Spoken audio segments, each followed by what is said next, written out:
Welcome back to easy learn. आज का हमारा नया टॉपिक है clocks and calendars. Clocks and calendars में बहुत तरह के क्वेश्चन आ सकते हैं। आइए फटाफट देखते हैं इनको कैसे और कितनी देर में हम सॉल्व कर सकते हैं। आइए सबसे पहले देखते हैं basics of clocks and calendars. अब हमारे पास जो क्लॉक है उसके अंदर 12 आवर के डिविजन होते हैं, वो सबको पता है। यहाँ से 12, 1 2 3 4 5 6 और ऐसे। ठीक है, ये 12 आवर्स की डिविजन है, 12 में डिवाइडेड है। 1 2 3 4 5 6 7 8 9 10 11 और 12। ठीक है, और इसमें पूरा ओवरऑल एंगल कितना है हमारा? 360 डिग्री का। ओवरऑल एंगल कितना है हमारा? 360 डिग्री का। अब आगे देखते हैं मिनट एंड मूवमेंट क्या है। मिनट हैंड मूवमेंट क्या मतलब है कि हमारा जो हैंड हैंड मिनट हैंड है, ये वाला, ठीक है, जो बड़ा होता है, वो 6 डिग्री पर मिनट मूव करता है। अब पूछेंगे कैसे, मैं बताता हूँ। हमारे पास टोटल एंगल कितना है? 360, सॉरी 360। ठीक है, और एक इसमें कितने मिनट्स हैं? 60 मिनट्स होते हैं क्लॉक में, तो उसे डिवाइड करेंगे तो आखिरी में 6 डिग्री ही आएगा। तो 6 डिग्री पर मिनट आपका एंगल मूव होता है, आपका हैंड मूव होता है। और ऐसे ही अगर पूछा जाए कि आवर हैंड कितना मूव होता है, हावर हैंड जो आपका छोटा वाला होता है, ये वाला, ये कितना मूव करता है? अब हमारे पास एंगल वही 360 डिग्री है, लेकिन हमने इसे 12 में डिवाइड करेंगे तभी हमारा आवर हैंड का एंगल आएगा। आवर्स कितने होते हैं? 12, तो ऐसे करेंगे तो हमारा आएगा 30 डिग्री। तो hour hand movement moves 30 degree पर आवर। ठीक है, अब देखते हैं एक स्पेशल थिंग विच इज कि हमारा स्पीड ऑफ हैंड्स क्या है। जो मिनट हैंड है ना, वो आपका 12 टाइम्स फास्टर है देन द आवर हैंड। ठीक है, 12 time faster than the hour hand. आइए आगे देखते हैं angle between hands of a clock. अब अगर हमें बोल दिया जाए कि हमारे पास मान लीजिए क्लॉक है, इसका एक छोटा हाथ यहाँ पे है और दूसरा हाथ यहाँ पे है, तो इन दोनों का एंगल क्या है ये बताइए। ऐसे क्वेश्चन बहुत आते हैं, इसलिए इसका फॉर्मूला अच्छे से करेंगे और आगे क्वेश्चन भी करेंगे। ठीक है, चलो सबसे पहले देखते हैं इसका फॉर्मूला क्या है। Angle equal to 30 into hour hand, ठीक है, minus 11/2 into minute hand. Minute hand कहाँ पे है? ठीक है, अब देखते हैं एच आपका आवर हैंड है, एम आपका मिनट हैंड है। आइए एग्जांपल देखते हैं, उससे और अच्छे समझ आएगा। सबसे पहले find the angle between the hands eight 420। अब देखिए हमारा 4 यहाँ पे होता है, तो 20 अगर हमारा 4, ये हमारा 4 है और हमारा अगर 20 डिग्री चल के आया तो थोड़ा सा 4 आगे जाएगा, ऑफ कोर्स सी बात है। ठीक है, अब हमें इन दोनों के बीच का एंगल निकालना है। ठीक है, अब दोनों के बीच का एंगल निकालने के लिए फॉर्मूला क्या था हमारा? 30 इंटू एच, मॉडुलस। मॉडुलस से हमारा नेगेटिव आंसर नहीं आएगा। ठीक है, माइनस 11/2 इंटू एम। ठीक है, अब देखते हैं इसको सॉल्व करके। 30 इंटू एच, एच कहाँ है हमारा? 4, क्योंकि 4 पे है, माइनस 11/2 इंटू 20, क्योंकि हमारा मिनट हैंड 20 मिनट्स पे है। ठीक है, चलिए देखते क्या आता है। 120 minus this should be go 10, ये होगा आपका 110। इसको करेंगे तो 10 डिग्री आएगा। यस, इतना एंगल आपका 10 डिग्री के ही बराबर होगा। आई होप आपको समझ आया होगा कि क्या है, इन दोनों के बीच का एंगल जो आया है वो 10 डिग्री आया है।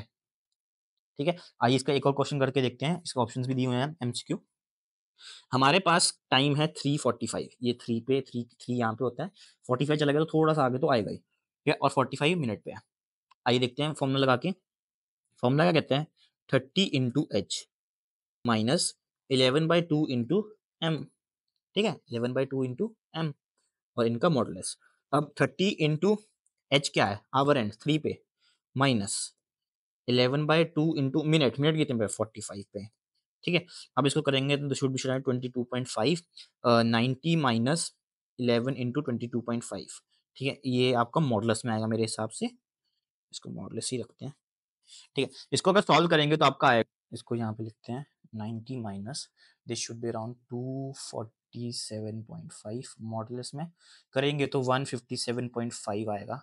मॉडुलस करें माइनस में तो मॉडुलस हो जाएगा 157.5 डिग्री। तो इन ये एंगल आपको कितना आया है? 157.5 डिग्री।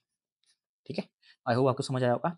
आगे देखते हैं, अब आता है हमारा कैलेंडर्स। हमने अभी क्लॉक का कर लिया, अब आता है कैलेंडर्स के बारे में। Basics of calendar. इस कैलेंडर में मोस्टली लीप ईयर के क्वेश्चन आते हैं। सबसे पहले देखते हैं लीप ईयर कॉन्सेप्ट है क्या। अब लीप ईयर कॉन्सेप्ट क्या कहता है कि हाउ, सबसे पहले how to identify leap year. अब लीप ईयर वो होता है जो हर फोर्थ पे आता है, हर चौथे साल पे आता है। जैसे कि a year is a leap year if it is divisible by 4। Example 2024 हमारा लीप ईयर है, ठीक है, 2028 हमारा लीप ईयर है, ठीक है। ये आपका लीप ईयर डिवाइड बाय 4 करके आता है। और इसमें एक और रूल है, एक्सेप्शन है, इफ वो डिविजिबल बाय 100 है, जैसे कि 2000, ठीक है, 2000 है मान लीजिए, डिविजिबल बाय 100 है, but it should also be divisible by 400। 2000 हमारा 100 से भी है, 400 से भी है, then it is a leap year. लेकिन जैसे कि 1900 आपका, ठीक है, 1900 को अगर आप डिवाइड बाय 4 करेंगे तो ये आपका आएगा 4, 16, 3, 30, दिस शुड बी 7, 20, 475। क्या 1900 आपका डिविजिबल तो आ गया? Yes, 1900 divided by 4 is divisible, सही है। लेकिन ये 1900 100 से भी डिविजिबल है, यस ये भी है। लेकिन ये देखो, इफ डिविजिबल बाय 100, ठीक है, it also must be divisible by 400। क्या 1900 400 से डिविजिबल है? नहीं, इसमें रिमाइंडर आ जाएगा, विच मीन्स कि 1900 लीप ईयर नहीं होगा। तो सिंपल सी बात, लीप ईयर होने के लिए इसको तीन चीजें फॉलो करनी पड़ेंगी, तीन चीजें फॉलो करनी पड़ेंगी, विच इज सबसे पहले डिविजिबल बाय 4। सेकंड, अगर अगर if divisible by 100 also, then must be divisible by 400। अगर 4 से डिविजिबल है तो ठीक है, अच्छी बात। लेकिन अगर वो 100 से भी डिविजिबल है, ठीक है, देन वो 400 से उसको होना जरूरी है, अदरवाइज सारा आंसर गलत हो जाएगा, ठीक है। अगर मान लीजिए फॉर एग्जांपल मैं देता हूं, आपके पास नंबर है 2024, ये 4 से डिविजिबल है, यस। 100 से डिविजिबल है, नहीं। नहीं है तो ये तो इसकी जरूरत ही नहीं पड़ेगी हमें, ठीक है, इसका फर्क ही नहीं पड़ता हमें, ठीक है। 2024 से डिविजिबल है, 2004 से डिविजिबल है, ठीक है। 100 से नहीं है, कोई दिक्कत नहीं, 2024 इज अ लीप ईयर। लेकिन फॉर एग्जांपल आपका कोई नंबर जैसे था 2000, ठीक है, 2004 से डिविजिबल है, क्या वो 100 से डिविजिबल है? उससे भी है। क्या वो 400 से डिविजिबल है? अब ये चेक करना, अगर है then it is a leap year, ठीक है। आइए आगे प्रैक्टिस क्वेश्चन देखते हैं। Is the year 2100 a leap year? सबसे पहले देखते हैं 2100। अब सबसे पहले क्या होगा, डिविजिबल बाय 4। क्या 2100 डिविजिबल बाय 4 है? लेट्स सी, 5 आर 20, 100, 25 आएगा तो yes it is divisible by 4। Divisible by 4, yes. क्या ये 2100 डिविजिबल बाय 100 है? यस, उससे भी आएगा तो ये कट जाएगा, यस। अब हमें देखना है कि क्या 2100 डिविजिबल बाय 400 है। अगर है then it is a leap year, नहीं है तो it is not a leap year, ठीक है। आइए देखते हैं, 2100 बाय 400, राइट, 400 डिवाइड करेंगे, 400 सॉरी। तो सबसे पहले तो मैं इससे काट ही देता हूँ। 21 बाय 4 करेंगे तो रिमाइंडर आएगा, रिमाइंडर, तो it is not a leap year, not a leap year. क्यों? क्योंकि 4 से डिविजिबल था, 100 से भी था, लेकिन 400 से नहीं था। तो तीनों या तो सही हो तो ही होगा, या फिर पहला सही गलत दूसरा गलत हो तब भी हो जाएगा लीप ईयर, ठीक है। इसलिए this is not a leap year. अब आता है वीकली साइकिल्स। अब जैसे क्वेश्चन आता है कि आज अगर ट्यूसडे है तो अगले 10 दिन बाद कौन सा डे होगा, अगले 15 दिन बाद कौन सा डे होगा, मंडे होगा, वेडनेसडे होगा, ट्यूसडे होगा, फ्राइडे होगा, सैटरडे होगा, थर्सडे होगा, ये हमें बताना होगा। इसके लिए हम वीकली साइकिल्स पढ़ते हैं। वीकली साइकिल क्या होता है, days repeat in cycle of 7, ये सबको पता है, Monday, Tuesday, Wednesday, Thursday, Friday, Saturday, Sunday. उसके बाद फिर से मंडे, ट्यूसडे, वेडनेसडे, फ्राइडे, ठीक है। अब एडिंग और subtracting days follows a modulo 7 pattern, ठीक है। अब मॉड्यूलो 7 का पैटर्न यूज करेंगे। अगर आज मंडे है, देन आफ्टर 7 डेज क्या होगा, मंडे। लेकिन अगर आज मंडे है और अगले 8 में क्या होगा, ट्यूसडे होगा, ये सबको पता है, ठीक है। इसका क्वेश्चन देखते हैं जो टीसीएस निंजा प्लेसमेंट 2023 में आया था, ठीक है। क्वेश्चन क्या कह रहा है, इफ टुडे इज वेडनेसडे, अगर आज वेडनेसडे है, ठीक है, what will the day 43 days from today, 43 days. सबसे पहले आप 43 को मॉड्यूलो 7 करेंगे हम, ठीक है। इसका आएगा आपके पास आई थिंक 5, 40, 42, 1 आएगा इसका, ठीक है। अगर आज वेडनेसडे है,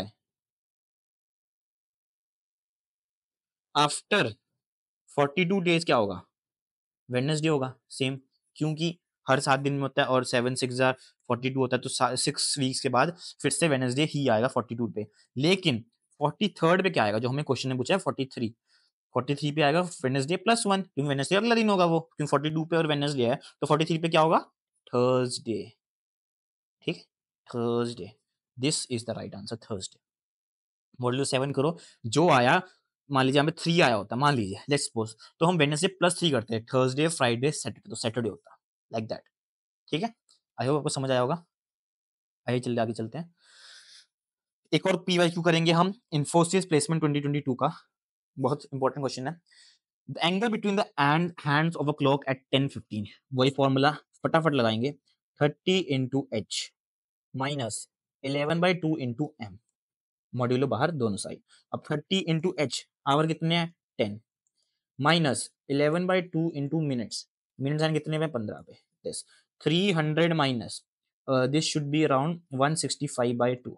ठीक है, 300 माइनस 82.5, इसको करेंगे तो आपका आएगा कुछ अराउंड 90 करेंगे तो 217.5। ठीक है, इसको अगर हम बना के भी देखें तो ये इतना ही आएगा, लेट मी शो यू। ठीक है, अगर हमारा अब 10:15, हमारा यहाँ पे 15 है और यहाँ पे 10 है, ठीक है, तो हमारा देखा जाए तो 217 हमारा वैसे ये आएगा, नॉट दिस वन। इसको निकालने के लिए बस आपको 360 माइनस 217.5 करेंगे तो आपका 142.5 आएगा, which is also correct answer. दोनों करेक्ट आंसर है। अगर पूछा जाए बड़ा या छोटा, हम बेसिकली लेते तो छोटा ही है, बट जैसे 180 से ज्यादा हो जाए, कब जब एंगल 180 से ज्यादा हो जाए तो we choose the smaller one. This is 217.5 and this is 142.5. You can verify it as well. ठीक है, आज के लिए इतना ही। ये ऑप्शन थोड़े गलत थे, I remove them because options गलत थे। बाकी हमने प्रैक्टिस क्वेश्चन कर लिए, दो अच्छे अच्छे एग्जाम्स के प्रैक्टिस क्वेश्चन कर लिए हैं। आज के लिए इतना ही। Thank you so much for watching easy learn. हमारा लॉजिकल रीजनिंग का कोर्स का आखिरी वीडियो यही है, बाकी हमारे पास verbal and non verbal modules की वीडियोस भी आएंगी। Thank you so much.